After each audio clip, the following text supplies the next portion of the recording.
Daily. Taste the Daily.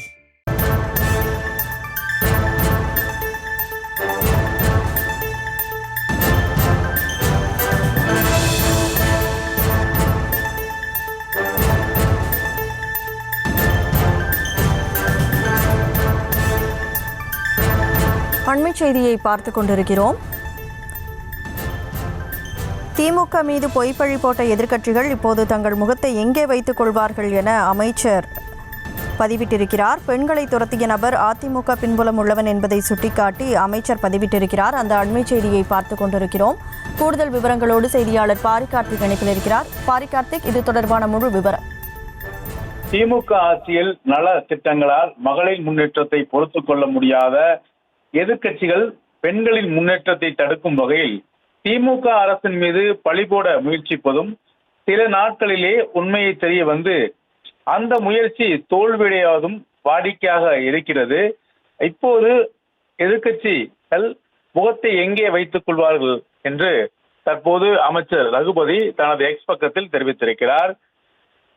மேலும் அந்த வகையில் கிழக்கு கடற்கரை சாலையில் பெண்கள் பயணித்த காரை வழிமறித்த விவகாரத்தில் கைது செய்யப்பட்ட சந்துரு என்ற முக்கிய குற்றவாளி அதிமுக குடும்பத்தை சேர்ந்தவர் என தனது பின்புலத்தை அவரே ஒப்புக்கொள்ளும் வீடியோ ஊடகங்களில் வெளியாகி வருகிறது என்றும், திமுக கொடியை கட்டி காரில் பயணித்த பொய்யான வீண் பழி சுமத்தி அதன் மூலம் தனது சுயநல அரசியலில் செய்ய நினைத்தவர்கள் முகத்தில் தற்போது அவர்களுடைய முகமூடி கிழிந்து தொங்குகிறது என்றும் அமைச்சர் தெரிவித்திருக்கிறார். மேலும் பெண்கள் மீதான பாலியல் தாக்குதல், போக்சோ குற்றங்கள் என அதிமுக சேர்ந்தவர்களும் அவர்களது குடும்பத்தினரும் தான் பெண்களுக்கு அச்சுறுத்தலை ஏற்படுத்தி வருகிறார் என்பது ஒவ்வொரு குற்ற செயலில் பின்புலத்தை ஆராய்ந்தால் தெரிய வருகிறது என்றும், திமுக மீது பழி போட்ட எதிர்க்கட்சிகள் இப்போது தங்கள் முகத்தை எங்கே வைத்துக் கொண்டு இருக்கிறார் என்றும் தற்போது அமைச்சர் ரகுபதி தனது எக்ஸ் பக்கத்தில் தெரிவித்திருக்கிறார்.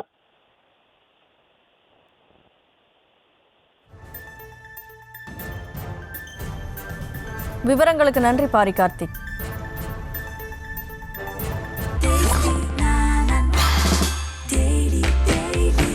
Taste the Daily. Taste the Daily.